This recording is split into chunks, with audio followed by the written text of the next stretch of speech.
नमस्कार। आप सभी कुशल पूर्वक होंगे ऐसी मेरी मनोकामना है। और सॉरी, थोड़ा रेगुलर नहीं हूँ। थोड़ा हालत ठीक नहीं है, अभी इम्प्रूवमेंट है लेकिन अभी ठीक नहीं है। आई होप इस हफ्ते ठीक हो जाना चाहिए, बट फीलिंग बेटर। तो कल थोड़ा सा रिकवरी आई, लगभग 90 पॉइंट की, लेकिन ये रिकवरी एक टेम्परेरी है, परमानेंट नहीं है अभी। और सेवरल 100 पॉइंट्स गिरने के बाद 90 पॉइंट्स की रिकवरी कोई सेटिस्फैक्ट्री भी नहीं है। और गिरावट का दौर लगता है जारी रहने वाला है अभी। हो सकता है छोटा मोटा आज फिर रिकवरी हो जाए, हो सकता है, क्योंकि वही हालात ठीक नहीं हैं। डॉलर इंडेक्स, क्रूड, हमारा रुपया लग रहा है 87 तक पहुंचेगा जल्दी। और जैसे जैसे ट्रम्प साहब का टाइम 20 जनवरी नज़दीक आ रहा है, थोड़ा और अनिश्चितता का माहौल बन रहा है। डरे हैं लोग कि क्या होगा, स्पेशली हमारी कंपनीज़ को जो वहाँ पर काम करती हैं, स्पेशली आईटीज़ कंपनी। तो ये भी चल रहा है। उसके बाद एफआईज़ की सेलिंग लगातार चल रही है। बजट करीब आ रहा है और बजट में तो अक्सर रेलवे, डिफेंस, फर्टिलाइज़र्स वगैरह पे ज़्यादा जोर रहता है, क्योंकि गवर्नमेंट अपना कैपेक्स प्लान प्लस कुछ सब्सिडीज़ जो फर्टिलाइज़र, शुगर वगैरह में देनी है। रेलवे में कैपेक्स कितना बजट देता है वो चलता रहता है। तो इस तरह का माहौल चलेगा। अब हम क्या करें? 90 पॉइंट की रिकवरी कुछ ज़्यादा नहीं है, लेकिन मैं देख रहा था शेयर 20-20% तक चढ़े हैं। 5-6% से लेके 20% तक चढ़े हैं। जैसे अडानी ग्रुप में तो शायद भूचाल सा आ गया है। और पीएसयू बैंक्स भी कुछ तो 20% तक चढ़े हैं। बहुत गिर भी गए थे, वैल्यूएशन अच्छे हैं इनके। और कुछ चढ़े हैं। कल लगता है कि शायद अगर मार्केट ठीक नहीं रही तो आज थोड़ा बहुत हरियाली वापस भी हो सकती है। चलेगा ये दौर। HCL टेक ने निराश किया और आईटी को घसीटा। 8.3% HCL टेक भी गिर गया, क्योंकि नतीजे ठीक नहीं थे। TCS ने फिर भी थोड़ा ठीक ठाक परिणाम दिए थे, तो वो ठीक रहा। लेकिन कल TCS भी गिरा, कोफोर्ज भी गिरा, परसिस्टेंट भी गिरा। HCL तो गिरना ही गिरना था। इस सप्ताह में टेक महिंद्रा के, रिलायंस के, एक्सिस बैंक के, कोटक बैंक के, SBI लाइफ के इस तरह के नतीजे आने हैं। तो देखते हैं, अगर ओवरऑल कोई बुरी खबर नहीं भी रहती तो ये नतीजों के आधार पर डिपेंडेंट मार्केट रहेगी। सेक्टर स्पेसिफिक और स्टॉक स्पेसिफिक रहेगी। जैसे जैसे परिणाम आएंगे, अगर वो डोमिनेंट प्लेयर है तो कोई ख़ास फर्क पड़ने वाला नहीं है। लेकिन अगर एक साथ कई नतीजे खराब आते हैं, अगर रिलायंस का थोड़ा सा एक्सपेक्टेशन के अनुरूप नहीं हुआ तो रिलायंस गिर सकता है। टेक महिंद्रा भी थोड़ा बहुत प्रभावित कर सकता है। और SBI लाइफ बढ़ चुका है, वैसे धीरे धीरे तरक्की कर रहा है। अगर रिजल्ट ठीक आए तो शायद 1500 को पार कर सकता है। यार, SBI लाइफ तो मैं बार बार कहता रहा हूँ, जब 1400 से नीचे था। अभी ज़्यादा पुरानी बात नहीं है, 2 हफ्ते भी नहीं हुए उन बातों को। तो कहने का मतलब यह है कि इस वक्त मार्केट स्टॉक स्पेसिफिक रहने की है। कुछ स्टॉक ऐसे हैं अभी भी जो कल भी ज़्यादा उभरे नहीं हैं और जिनको देखा जा सकता है। स्टैगर्ड वे में धीरे धीरे खरीदारी की जा सकती है, एकदम बल्क बाइंग का टाइम नहीं है। देखिए, उदाहरण के लिए मैं कुछ डिस्कशन में शामिल करता हूँ। बजाज हाउसिंग, बार बार जिक्र करता रहता हूँ, 115 के आसपास आ गया और नीचे गिरता है तो बेहतरीन मौका है। 100 के आसपास आ जाता है तो बल्क बाइंग भी की जा सकती है। अदरवाइज थोड़ा थोड़ा बाइंग स्टार्ट करने का टाइम तो आ गया है, अगर आपके पास नहीं है तो। जियो 270 के आसपास है, और गिरता है तो और बढ़िया मौका देगा आपको। टाटा टेक भी आ, गिर ही रहा है और मौका दे रहा है आपको धीरे धीरे शुरू करने का, अगर आपके पास नहीं है। टाटा एलेक्सी, हालांकि दोनों का एक ही फील्ड है, एक ही काम है, एक ही ग्रुप की कंपनियां हैं, वो भी काफ़ी 6000 के आसपास आ गया है। हालांकि टाटा एलेक्सी और टाटा टेक दोनों में पब्लिक होल्डिंग काफ़ी ज़्यादा है। TCS में लगभग 4% है, 4 से भी थोड़ा सा कम, 3.6 और 3.8 के करीब। तो TCS सीम्स बेटर। तो टाटा टेक भी लॉन्ग टर्म के लिए अगर आप चाहते हैं तो बुरा स्टॉक नहीं है, टाटा एलेक्सी भी बुरा नहीं है। तो उसके बाद PSU banks, state bank of India, bank of Maharashtra, J and K bank, union bank of India अभी कल हरकत में इतना ज़्यादा नहीं आए हैं। आईओबी वगैरह तो 20% तक बढ़े हैं, तो वैल्यूएशन उनके अभी भी बुरे नहीं हैं, लेकिन और गिरावट पे थोड़ा बहुत देखा जा सकता है इनको। प्राइवेट बैंक्स में आईसीआईसीआई, इंडसइंड बैंक और एचडीएफसी बैंक को देखा जा सकता है। छोटे बैंक थोड़ा अवॉइड किए जा सकते हैं, लेकिन फिर भी आप इंटरेस्टेड हैं तो आईडीबीआई एक अच्छा विकल्प हो सकता है। वैसे भी उम्मीद है कि कल को कोई टेक ओवर इसको कर ले, गवर्नमेंट चाहती है छुटकारा, इससे टेक ओवर भी हो सकता है। और Federal Bank, ICICI, no, IDFC First Bank, इस तरह के विकल्प हो सकते हैं। आरबीएल थोड़ा सा बढ़ा है और बंधन बैंक तो काफ़ी बढ़ा है कल। बंधन बैंक लॉन्ग टर्म के लिए नहीं है, लेकिन हाँ स्विंग ट्रेड के लिए, जैसा कि मैं बार बार कहता हूँ, बहुत अच्छा विकल्प है, लेकिन कल काफ़ी बड़ा है। देखा जा सकता है अगर आप गिरता है तो। कुछ शेयर्स हैं मेरे पास जो मैंने एक लिस्ट सी बनाई है, मैं थोड़ा सा पढ़ देता हूँ। जो 52 वीक लो पे चल रहे हैं, अगर कोई भी आपकी लिस्ट में है, अगर आप खरीदारी के इच्छुक हैं इनमें से किसी को, सेलो वर्ल्ड बेहतरीन स्टॉक है जो 1025 का हाई लगा के आया है। पब्लिक होल्डिंग भी, रिटेल होल्डिंग 4% से कम है। प्रमोटर्स 75% होल्ड करते हैं। एफआईज बढ़ा रहे हैं इसमें। कोल इंडिया भी बहुत बेहतरीन स्टॉक है, डिविडेंड में ही अगले 10 साल में आपका वापस कर देगा जितना भी इन्वेस्टमेंट है। हिंदुस्तान कॉपर, ये भी 52 वीक्स लो पे है।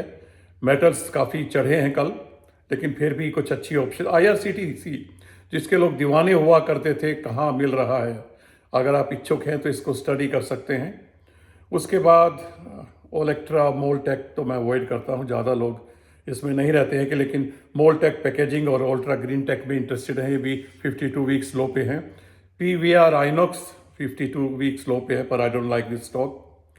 रेमंड लाइफस्टाइल, ये भी काफ़ी गिर गया है, नीचे आ गया है। रिलैक्सो 52 वीक्स लो पे है। अच्छा बेहतरीन स्टॉक हो सकता है अगर आप लॉन्ग टर्म के लिए हैं। और इसके साथ एक और जोड़ीदार है इसका, कैंपस। इसके बाद रूट मोबाइल्स 52 वीक्स लो पे है। सोना बीएलडब्ल्यू भी लो पे है। टाटा एलेक्सी का मैंने नाम लिया है। टाटा स्टील भी निकल बढ़ गया, अदरवाइज 126 पे था, ये थोड़ा सा बढ़ गया है। कल मेटल स्टॉक सारे बढ़े हैं। टाटा टेक, जब मैंने ये नोट किया था 2 दिन पहले तो 52 वीक्स लो पे था, 833 पे था ये। यस बैंक 17.9 पे 52 वीक्स लो पे था। तो ये कुछ स्टॉक्स हैं, इनको आप कंसीडर कर सकते हैं।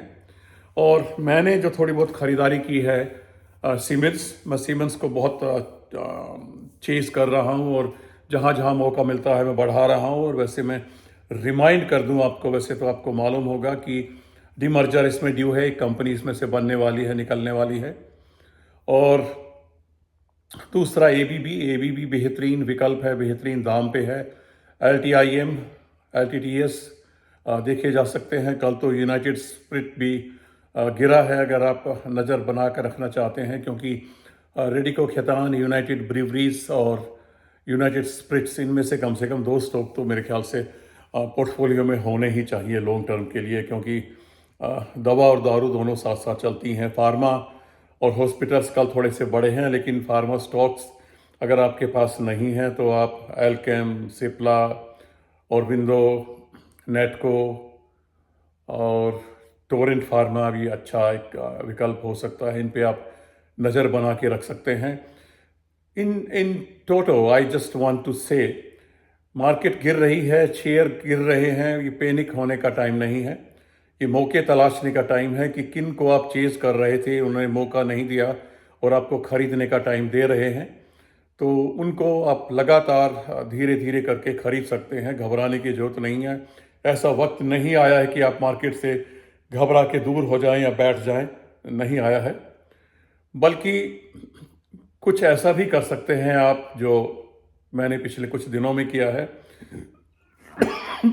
सॉरी, कि जिन स्टॉक्स ने अच्छा परफॉर्म नहीं किया है, आपको लगता है कि आगे आने वाले टाइम में शायद उनकी परफॉर्मेंस गड़बड़ा सकती है, डगमगा सकती है, और आपको लग सकता है कि उनके उससे बेहतरीन विकल्प हैं अगर हम उसमें स्विच कर लें, तो ये भी एक अच्छा तरीका हो सकता है, अच्छी टेक्निक हो सकती है कि आप उनमें से निकल कर जहाँ पे अच्छे चांस हैं और वो लोअर प्राइस पे मिल रहे हैं, जैसे कि अभी मैंने बोला सीमेंस है और एबीबी है, एल&टी एवरग्रीन स्टॉक है। मेरे ख्याल से सारी आप इंफ्रा कंपनियों को मिला दें, उनकी ऑर्डर बुक को मिला दें तो इकलौता एल&टी की शायद भारी पड़ेगी, ज़्यादा पड़ेगी। तो एल&टी आपके स्टॉक होना चाहिए पोर्टफोलियो में। सीमेंस में बार बार बोलता हूँ, ट्यूब इन्वेस्टमेंट भी थोड़ा सा नीचे आ रहा है। उसके बाद सीमेंस हो गया, इसके बाद जीएसडब्ल्यू ने अभी एक्जो नोबेल जो उसकी इंडियन इकाई है पेंट वाली, उसको शायद शुरुआत कर दी है, खरीदने की इंटेंशंस जाहिर कर दी है। और हमने पिछली बार बात किया था कि जीएसडब्ल्यू भी पेंट सेक्टर में आ रहा है। एफएमसीजी भी कल टूटा है, तो एफएमसीजी में भी विकल्प तलाशे जा सकते हैं। ये स्टॉक ऐसे हैं जो डिफेंसिव स्टॉक माने जाते हैं, और आपके पोर्टफोलियो में मुझे लगता है कि ब्रिटानिया, एचयूएल, कोलगेट और यूनाइटेड ब्रीवरीज और ये स्पिरिट्स भी एफएमसीजीज में आते हैं। और एक मैं देख रहा था कि मिसेस बेक्टर थोड़ा सा नीचे आ रहा है, अगर ये और गिरता है तो बेहतरीन विकल्प हो सकता है। एक और स्टॉक मैंने देखा जो 1000 के पास या उससे नीचे आ जाए तो उसको खरीदा जा सकता है, वो है मेदांता ग्लोबल हेल्थ। कल मैंने देखा 130-40 के करीब था। तो इस तरह के कुछ स्टॉक्स हैं जिन पे नज़र बना के रखी जा सकती है, उनको खरीदने के मौके हैं। और देखना यह है कि जनवरी का महीना पिछले 6 साल की तरह नेगेटिव रिटर्न देता है टोटल में, या कुछ हरियाली आती है और पिछले 6 साल का रिकॉर्ड को तोड़ता है। लेकिन हर दिन नया मौका आपको दे रहा है। हर रोज मार्केट में कुछ ना कुछ करने का समय होता है। अगर आप डिफेंसिव हैं, ज़्यादा रिस्क नहीं ले सकते हैं, या टोटली आप समझते हैं अपने आप को कि आप ओवर इन्वेस्टेड हैं या थोड़ा सा घबराते हैं आप, तो थोड़ा सा दूर रहिए, वेट एंड वॉच कीजिए। लेकिन अगर आप थोड़ा बहुत रिस्क ले सकते हैं तो बेहतरीन मौके हैं, बहुत सारे मौके हैं। मेटल्स में हैं, सीमेंट्स में हैं, आईटी में है, गिर रही है तो आईटी भी मौका दे रही है, और एनर्जी सेक्टर में भी हैं। मौके ही मौके हैं, बस तलाश करने की देर है। और मैंने अभी जैसे कि बोला, ये आप मेरी तरह ये भी कर सकते हैं। आपको लगता है कि इन स्टॉक्स में सैचुरेशन आ गया है, तो उनसे आप स्विच कर सकते हैं बढ़िया परफॉर्मिंग में। अगर एक को आप घाटे में बेचेंगे थोड़ा बहुत, या ऑप्टिमम लेवल पे या आपके बाइंग प्राइस पे बेचेंगे, तो दूसरे को आप लो लेवल पे खरीदेंगे और ओवरऑल कोई घाटे का सौदा नहीं होगा मेरे ख्याल से। तो निवेशित रहिए, लगे रहिए, खरीदते रहिए, और थोड़ा सा मुनाफा जरूर घर लाते रहिए। पिछली बार भी मैंने बोला था, every rise is giving you chance to sell and book profit। Portfolio आपका करोड़ों का हो, मेरी नज़र में बेकार है। बैंक में आपके 10 लाख भी हैं तो आप लखपति हैं, ध्यान रखिएगा। पैसा वही है जो बैंक में आपके पास है, और वो जो पोर्टफोलियो में दिखाई दे रहा है वो झटके में धूमिल हो सकता है। झटके में, एक नहीं तो बड़ा है तो 2-3 झटके में धूमिल हो सकता है। मुझे याद आता है कि पिछले शायद एक हफ्ते में 10-12 लाख का पोर्टफोलियो नीचे हो गया, और दुर्भाग्य मेरा कि मुझे पैसे की ज़रूरत थी, जैसे कि मैंने पिछली बार बताया था, मुझे बेचना ही पड़ा।